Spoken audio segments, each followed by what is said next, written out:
사도행전 6장 1절부터 15절 말씀을 오늘 저희들이 볼 텐데요.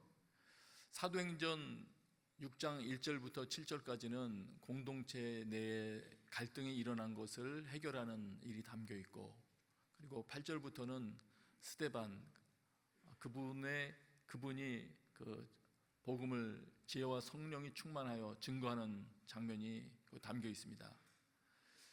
이 두 장면이 왜 여기 기록되어 있을까? 이거를 큰 흐름에서, 사도행전 큰 흐름에서 보면은 이렇습니다.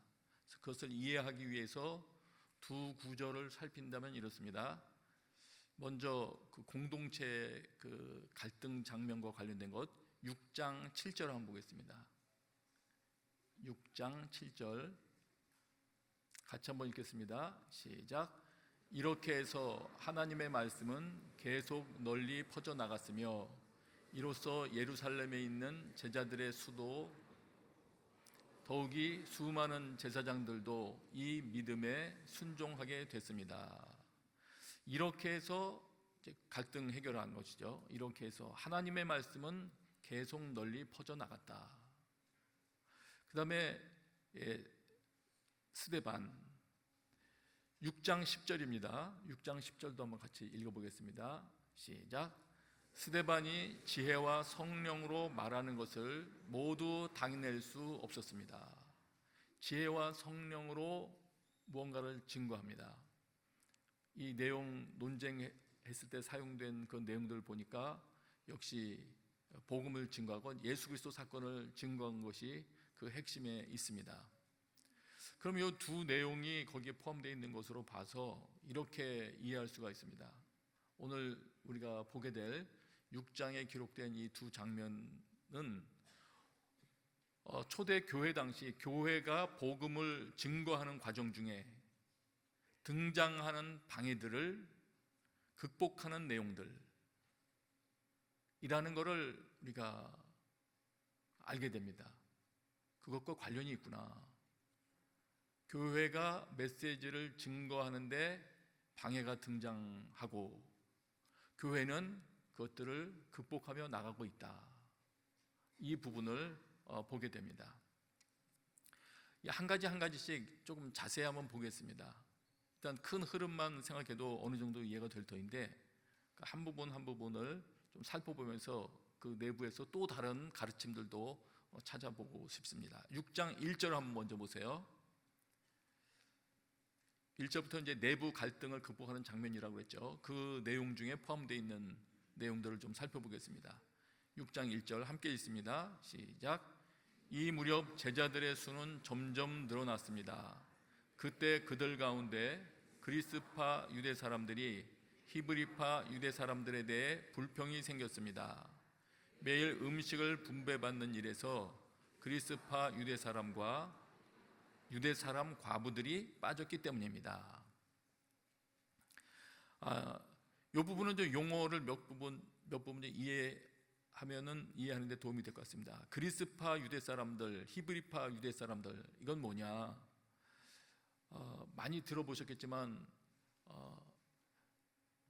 구약 시대 때부터 어느 정도 박해식이나 아니면 다른 여러 가지 일들로 인해서 흔히 말해서 디아스포라가 많이 발생했습니다. 그래서 흩어진 지역에 그곳에서 헬라어를 많이 사용하는 지역에 있었던 그런 유대인들, 그 유대인들이 돌아와서 예루살렘에 정착하고 있는 사람들을 그들은 주로 그리스어를 많이 사용했겠죠. 헬라어를. 그들을 그리스파 유대 사람들이라고 불렀습니다. 자료를 찾다 보니까 그렇게 설명이 되어 있더라고요. 이들이 인생 말기에 가면서 다시 예루살렘에 가서 살고 싶었던 거예요. 성전이 있는 곳에서 신앙생활을 하고 싶었고 그곳에서 삶의 마지막을 맞고 싶었던 것입니다. 그래서 인생 말기에 예루살렘으로 힘써서 많이 이주했다고 합니다. 그런데 이렇게 이주해 왔을 경우에는 이제 오랫동안 떨어져 있기 때문에 연고자가 많지 않지 않습니까? 그러면 그런 상태에서 만일 남편이 죽는다면 여인들은 재정적인 부분이 매우 고통을 당하게 됩니다. 특별히 중동 문화에서는 더욱 그렇습니다. 이런 일들이 있으니까 이 공동체 가운데 이런 사람들 좀 구제하자 하는 움직임이 일어나는 게 당연했을 겁니다. 그런 과정 중에 있었던 것이고요. 히브리파 유대 사람들이라는 것은 그 자리에 계속 머물렀던 사람들이겠죠. 주로 히브리어나 또 아람어, 그 당시에 많이 사용했던 아람어를 사용하는 사람들, 그들이 교회 내에 같이 있었던 것입니다. 그런 문화를 많이 접해보신 분들은 이해하시겠지만 한 공동체 내에 다른 언어권 사람들이 두세 그룹만 돼도 상당히 의사소통이 안 됩니다. 좀 어렵습니다. 서로 뭐 나눠주고 싶어서 그런 게 아니고 소통이 잘 안 되는 건 뭐 사실이니까요. 아까 말씀드린 것처럼 그 어려움 겪고 있는 사람들을 좀 도와주려고 특별히 음식을 매일같이 나눠주고 하는 일들을 하는 것 좋은 의도죠. 좋은 취지에서 시작이 됐는데 이렇게 의사소통이 좀 어려움을 겪게 되니까 이 일이 이 교회 공동체 내에서는 그만 분쟁의 소재가 되고 말았습니다. 이렇게 돼 있어요. 그리스파 유대 사람 과부들이 빠졌기 때문입니다. 뭔가 어떤 일에서 자신이 무시되고 있다고 생각되고 대우가 소홀하다고 생각되면 성령 충만한 사람이라 할지라도 마음속이 좀 씁쓸해지기 마련이죠. 근데 그런 일이 생긴 거예요. 이런 일이 여러분 공동체에 생겼다면 어떻게 해결해야 되겠습니까? 문제가 또 뭘까요? 원인이 뭘까요? 생각을 해봐야 되는 거죠. 특별히 이게 교회 공동체에서 생긴 문제예요. 말하자면 믿는 이들 공동체에서 이런 갈등이 생겼습니다. 그러면 어떻게 해결을 해야 될까요? 여러분이 생각하는 그 진단은 뭡니까? 이제 그 사도들은 어떻게 이 문제를 진단을 했나 한번 보겠습니다. 6장 2절입니다. 같이 읽습니다. 시작. 그리하여 12사도들은 제자들을 모두 불러놓고 말했습니다. 우리가 음식을 분배하는 일로 인해 하나님의 말씀 가르치는 사역을 소홀히 여기는 것은 옳지 않습니다. 이제 이런 불평이 있다는 말을 들었겠죠. 소식을 들었겠죠. 그때 이 12사도들이 생각을 한 겁니다. 이게 왜 이럴까? 그리고는 이것이겠다. 그래서 제자들을 불러놓고 말합니다. 지금 우리가 보는 우리말 성경에는 하나님의 말씀 가르치는 사역을 소홀히 여기는 것은 옳지 않습니다. 이렇게 되어 있습니다. 근데 이 부분을 조금 더 선명하게 이해하려면은 개역 성경이 더 나은 것 같더라고요. 이 부분은. 그래서 개역 개정 본문을 한번 보겠습니다. 우리 같이 읽어요. 시작. 12사도가 모든 제자를 불러 이르되 우리가 하나님의 말씀을 제쳐놓고 접대를 일삼는 것이 마땅하지 아니하니. 이들이 생각했다는 거예요. 사도들이 우리가 하나님의 말씀을 제쳐놓고 접대를 일삼는 것이 좋지 않구나. 이게 무슨 말일까? 좀 찾아보니까 이렇습니다. 여기 제쳐놓는다 이 표현이 똑같은 그 신약 내에서 찾아보면 그 에베소서 같은 데서 결혼을 이야기할 때 남자가 부모를 떠나 아내와 한 몸이 되어 뭐 이런 표현 있잖아요. 부모를 떠나 아내와 합하여 할 때 부모를 떠난다는 표현, 그 표현이더라고요. 또 바른 길을 떠나서 길을 잃어버린다 이렇게 말할 때 그 떠난다는 거. 그러니까 다시 말하면 여기 제쳐놓고라는 말은 뭐냐면 식단을 돌보고 음식 베풀고 등등의 일을 하느라고 사도들이 말씀을 이제 가르치고 이런 걸 해야 되잖아요. 그걸 만약에 말씀을 섬긴다 이런 표현으로 만약 여러분께 설명드리면 말씀을 섬기는 일을 떠나버린 거예요. 그런 현상이 발생한 거예요. 대충 이해가 되시겠죠? 그리고 우리말 성경에는 하나님의 말씀 가르치는 사역을 소홀히 여기는 것은 좋지 않다 이렇게 번역을 한 겁니다. 다시 말하면 지금 이렇게 한 교회 공동체에서 갈등 상황이 발생한 원인 중에 하나를 말씀을 전하고 또 전하는 말씀이 있으면 또 나머지 사람들은 받아들여야 될 거 아니겠습니까? 잘 받아들여야 되는데 이 과정에 뭔가 문제가 생겼다고 본 거예요. 말씀을 전하는 것에도 뭔가 좀 부족한 부분이 생겼고, 또 말씀을 받아들이는 데에도 부족함이 생겼을 때 공동체의 갈등이 생긴다. 이후에 4절 내용 또 참고해 보면 그렇게 된 원인 중에 하나가 기도가 부족해졌다. 그렇기 때문에 기도와 말씀에 전무하리라, 이런 말이 나왔겠죠. 그러니까 기도도 여러 가지 사람들을 돌보느라 기도가 부족해지고 말씀 전하는데도 영향을 미치고, 그러다 보니까 공동체에 갈등이 생긴 겁니다. 이런 식의 진단을 했습니다. 근데 저는 이것이 사실이라고 생각합니다. 왜냐하면 개척을 한 후에 쭉 교회가 세워져 나가는 과정을 보니까 주로 그렇더라고요. 처음에는 그 말씀만 잘 전해도 사람들이 이렇게 쭉 모이더라고요.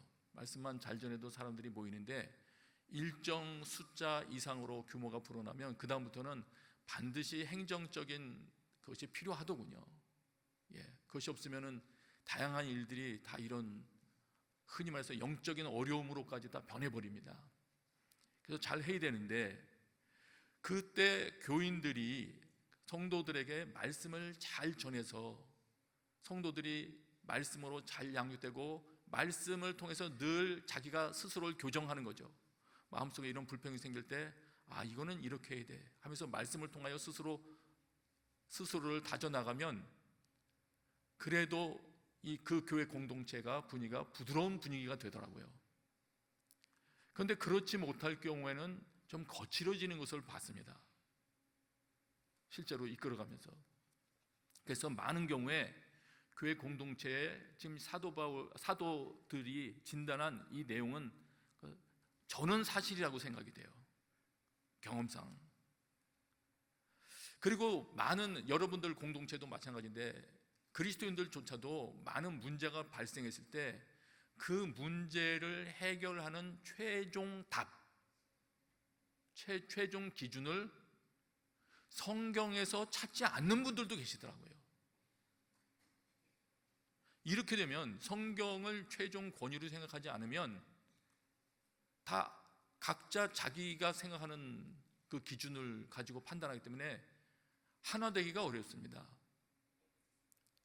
부부싸움이 많은 가정이라도 그 남편과 아내가 최종 결정 기준인 권위를 하나님의 말씀에 둔다면 화해할 어떤 기준이 생기기 때문에 서로 화해할 수가 있는데요, 하나님 말씀 기준이 없을 때는 남편과 아내가 각각 다른 상담 이론을 붙들고 주장한다면 답이 없죠. 상담하는 상담가마다 이론이 다르더라고요.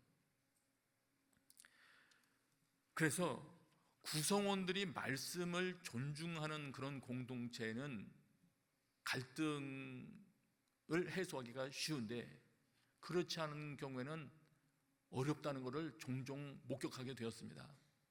지금 여러분들이 소속된 순과 공동체는 어떤 종류의 일이 생겼을 때 다른 것 찾아다니는 것이 아니고 하나님의 말씀 가운데서 답을 찾을 수 있는 담대함과 용기가 있게 되시길 축복합니다. 가정에서도 마찬가지고요. 정말입니다. 그렇다고 다른 일을 지금 섬기는 것이 나쁘다는 걸 지금 말하고 있는 것이 아닙니다. 이 성경이. 아까도 말씀드렸지만 다른 것을 제쳐놓고 말씀을 기준 삼는 것을 제쳐놓고 다른 것을 섬기는데 몰두할 때는 이런 갈등이 생겨날 수 있다. 좋은 취지에서 열심히 일할 때에도 그것을 말하고 있습니다. 자, 그런데 그렇다고 해서 그 다음에 또 보세요. 이렇게 이제 사도들이 진단했는데 6장 5절 보세요. 6장 5절 우리 같이 한번 읽어요. 시작. 우리는 기도하고 6장 4절이군요. 죄송합니다. 6장 4절 같이 있습니다. 시작. 우리는 기도하고 말씀을 가르치는 일에 온 힘을 기울이겠습니다. 이 사도들의 결정에 대해서 공동체 모든 사람들이 다 동의를 했어요. 말씀을 전달하는 것의 중요성에 대해서 구성원들이 이해가 다 일치했다는 것이죠. 문제 진단을 이 공동체는 그렇게 하고 있는 겁니다. 본인들도 경험했을 거예요. 맞아, 요새 사도들이 좀 바빴던 것 같아. 그러다 보니까 말씀 전달하고 받고 하는데 약간 좀 소홀해졌던 것 같아. 이렇게 생각했는지도 모르겠어요. 그런데 그렇다고 해서 이 행정이 미숙해서 일어나는 이런 원망이 있을 때 이들이 왜 행정을 이렇게 하는 거야? 이렇게만 생각하지도 않았고, 그리고 그래 말씀이 중요해서 그것만 하지도 않았어요. 합당한 행정적인 대책도 이들은 세웁니다. 3절 보세요.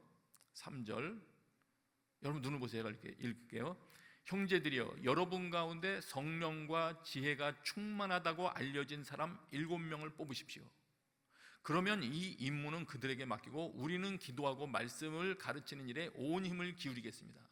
이런 제안을 해요. 이미 이거는 출애굽기 때 모세의 장인도 이런 권면을 했죠. 모세에게 당신 너무 바쁘다. 이렇게 하면 당신뿐만 아니라 당신과 함께하는 백성들이 다 지친다. 그러므로 당신은 지금 모든 백성들 가운데서 능력 있는 사람들, 하나님을 경외하고 믿을만하고 탐욕스럽지 않은 사람들을 뽑아서 중간 리더들로 세워라. 그래서 작은 일들은 그들이 해결하게 해라.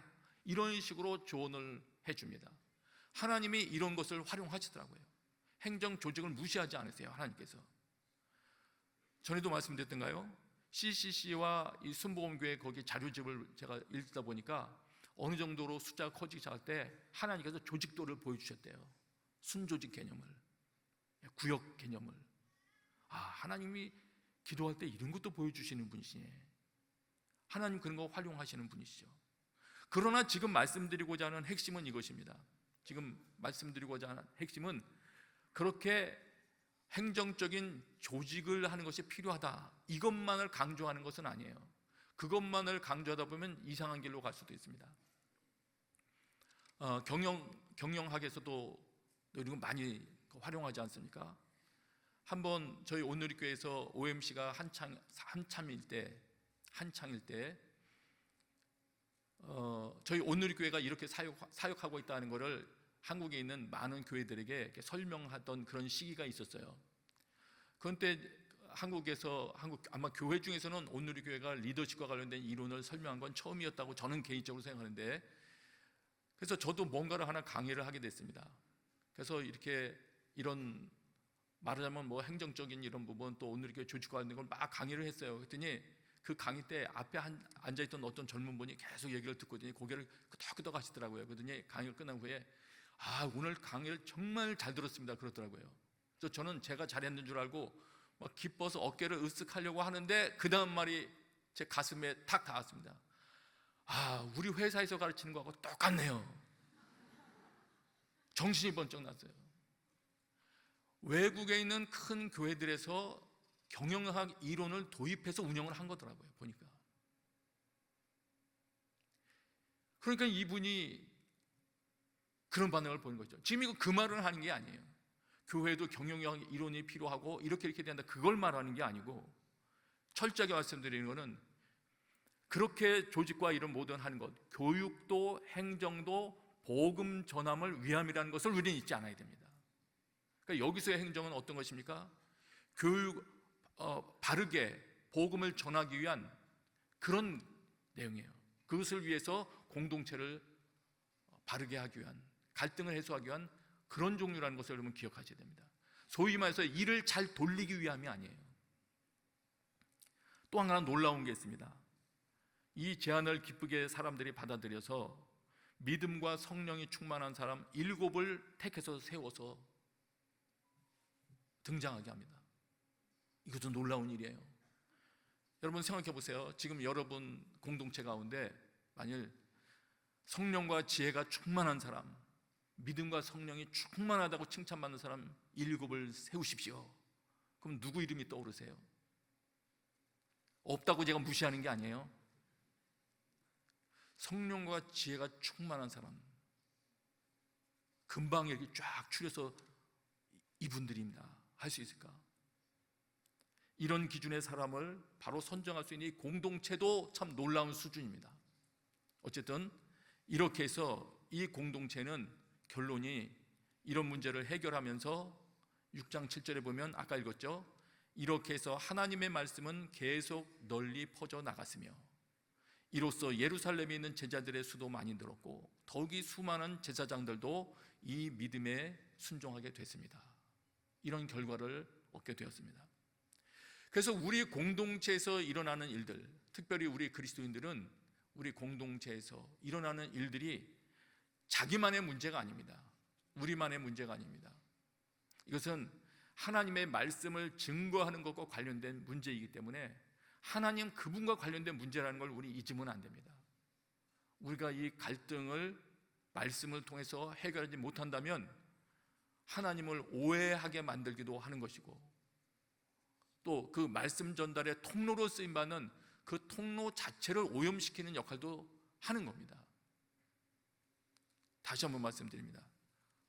우리가 소속된 공동체, 그리고 우리가 신앙생활할 때 우리가 하는 모든 것들은 이 복음을 전달하는 것과 깊이 관련되어 있다는 것을 기억을 하셔야 되겠습니다. 그 다음에 두 번째입니다. 큰 두 번째예요. 그러면 이렇게 일곱을 세웠다고 해서 세운 사람들은 구제만 하는 거고, 사도들은 말씀만 전하는 거고, 또 나머지 사람들은 다른 거 하는 거고, 이렇게 나누는 거냐? 그거는 아닙니다. 이제 살펴보겠지만 한 가지에 있어서는 다 동일합니다. 모두가 복음 증거자입니다. 그 목표는 동일합니다. 왜냐하면 이때 뽑힌 스데반, 빌립 이런 분들이 엄청난 복음 증거자의 역할을 감당하고 있는 것이 바로 이어져서 등장하기 때문이에요. 6장 8절 한번 보세요. 6장 8절 우리 같이 읽겠습니다. 시작. 스데반은 하나님의 은혜와 능력이 충만해 사람들 가운데 큰 기사와 표적을 행했습니다. 스데반은 은혜와 능력, 믿음과 능력이 충만했대요. 그래서 사람들 가운데 큰 기사와 표적을 행했대요. 단순한 교회 공동체 내에서뿐만 아니라 일반 백성들 가운데에서도 엄청난 능력을 행했대요. 대단합니다. 예. 그리고 그때 모였던 사람들이 이 스데반과 논쟁을 벌이기 시작했는데, 논쟁을 벌이기 시작했다는 것으로 봐서 스데반이 뭔가를 계속 말하고 있었던 것이에요. 그 내용이 논쟁거리가 된 것이죠. 그래서 후반에 보면 우리가 더 명확해집니다. 스데반이 뭘 이야기했을까? 예수 그리스도 사건입니다. 사실 죽으신가 부활 이런 것들을 말한 것이죠. 그런데 10절은 이렇게 기록을 합니다. 10절 다시 한번 읽어요. 시작. 스데반이 지혜와 성령으로 말하는 것을 모두 당해낼 수 없었습니다.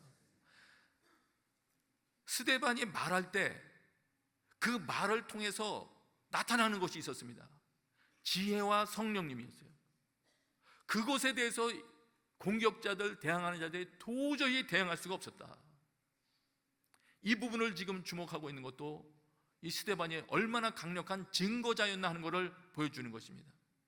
다시 말하면 기도와 말씀의 시간을 쏟을 자, 또 기타 섬김을 감당할 자를 구분했다고 하여 어떤 사람은 복음을 증거하는 자고 어떤 사람은 이걸 봉사 일만 감당하는 자고, 이런 구분이 있었다는 게 아니에요.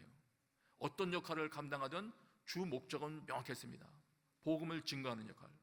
다시 아까 말씀드린 말로 돌아간다면 우리 그리스도인들은 누구나 예외 없이 복음 증거자다. 하나님의 말씀을 전달하는 통로로 쓰임받는 자들이다. 혹은 직접 증거할 자들이다. 이거를 잊으면 안 됩니다.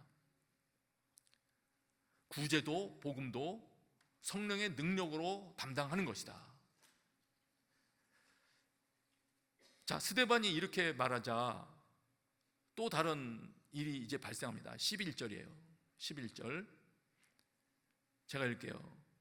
그러자 그들은 돈을 주고 몇몇 사람을 시켜, 이게 대적들이죠, 스데반이 모세와 하나님을 모독하는 것을 들었다라고 말하게 했습니다. 여기서 우리 또 알 수 있는 것이 있습니다. 아까 말씀드렸죠. 복음을 잘 하나님의 말씀을 잘 전달하는 건 중요했다고. 그런데 말씀을 잘 전달하는 것 자체를 막을 수가 없어요. 원수들의 입장에서 보니까. 왜냐하면 지혜와 능력으로 또 다양한 표적을 동반하면서 하나님께서 전하고자 하는 메시지가 전달되니까 전하는 것 자체를 방해할 수가 없었어요. 그러니까 이 원수가 다른 방법을 사용합니다.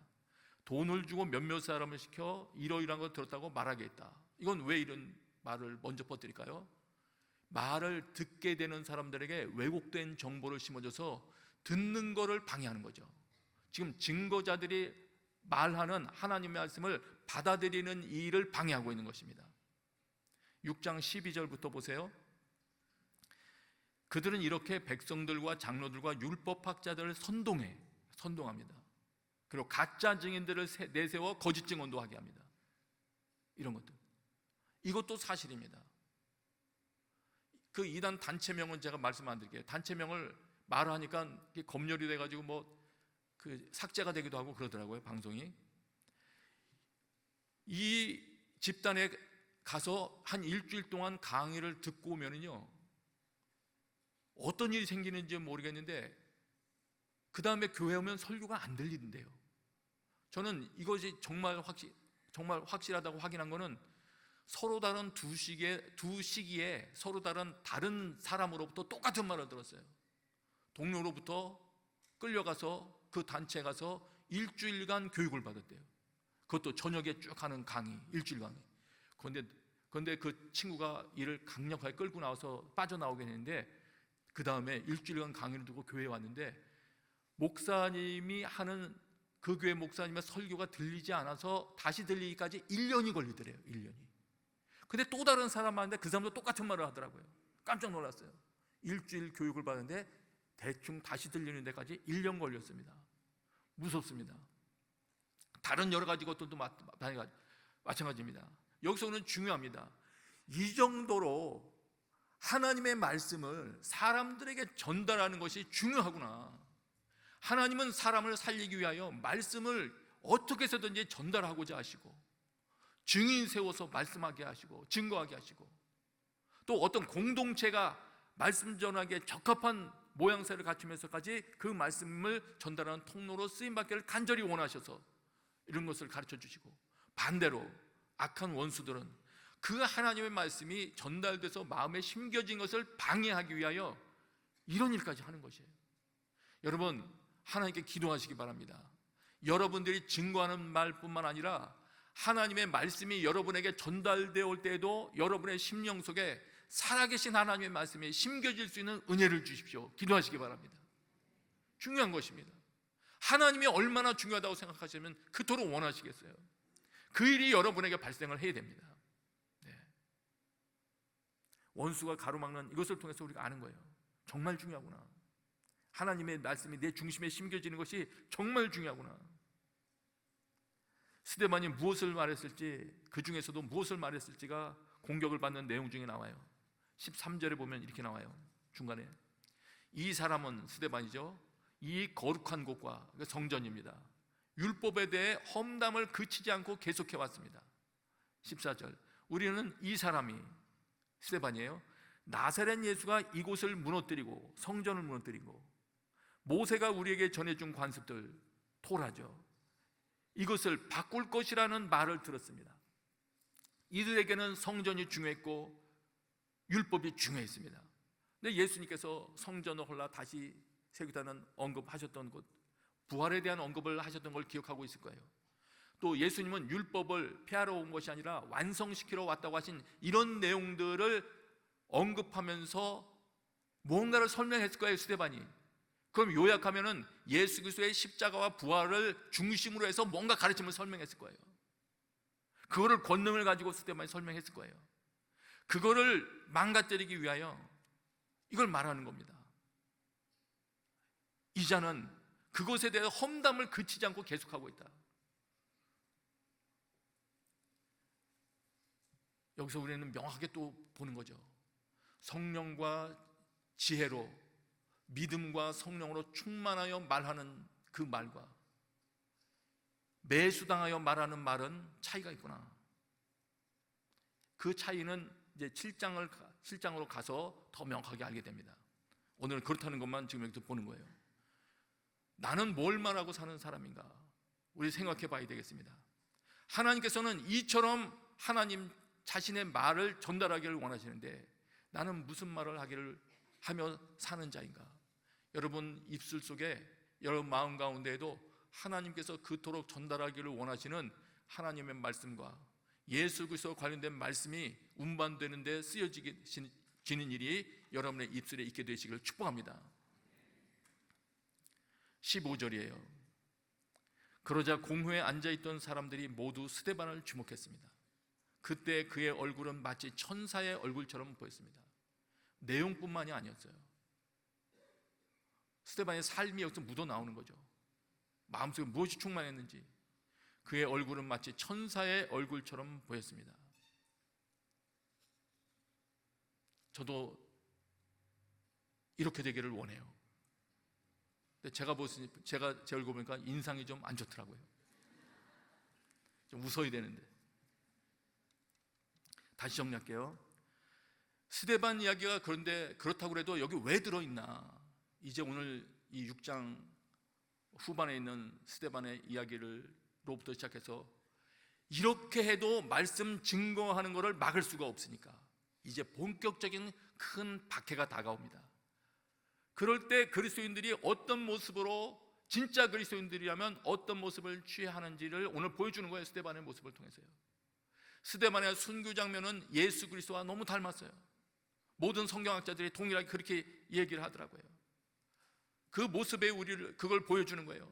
증거할 때, 복음을 강력히 증거할 때 이런 어려움이 다가올 거다, 이걸 우리에게 예측하게 해주고, 그리고 우리는 그때 그 순간에 어떤 모습을 모델 삼아 반응하며 나갈 것인가? 예수 그리스도의 모습이다. 그러면 스데반과 같은 모습이 나올 수도 있다. 이걸 우리에게 알려주는 것이죠. 예. 이제 마지막으로 하고 설교를 마치겠습니다. 오늘 본문을 통해서 우리 알게 됩니다. 하나님께서 말씀을 얼마나 사람들에게 증거하기를 원하시는지, 특별히 예수 그리스도의 십자가와 부활로부터 시작되는 그 복음 메시지를 전달하기를 얼마나 원하시는지를 우리 알게 됩니다. 그리고 하나님께서 그렇게 간절히 전하기를 원하시기 때문에 그 복음 전달의 통로로 쓰여지는 우리 개인과, 그리스도인 개인과 공동체가 어떠해야 하는지도 오늘 알게 되는 거예요. 예수 그리스도의 수준이 되기를 원하시더라고요. 나뉘어짐이 없이 믿음과 성령과 지혜가 충만한 그런 개인과 공동체가 되기를 하나님께서 원하십니다. 오늘까지의 사도행전 본문에서 우리 믿음의 선배들은 그렇게 교정해 나갔습니다. 순간순간 방해가, 어려움이 다가올 때 극복해 나가고 있습니다. 우리 이 내용들을 계속 우리가 보게 될 것입니다. 우리 같이 한번 기도하겠습니다. 우리 오늘 기도할 때 그 한 가지를 위해서 같이 기도하십시다. 하나님, 앞으로의 저의 개인적인 삶과 나의 가정도, 또 나의 순과 공동체도 깨끗한 말씀이 증거되는 통로로 쓰임받게 도와주시옵소서. 같이 한번 기도하겠습니다.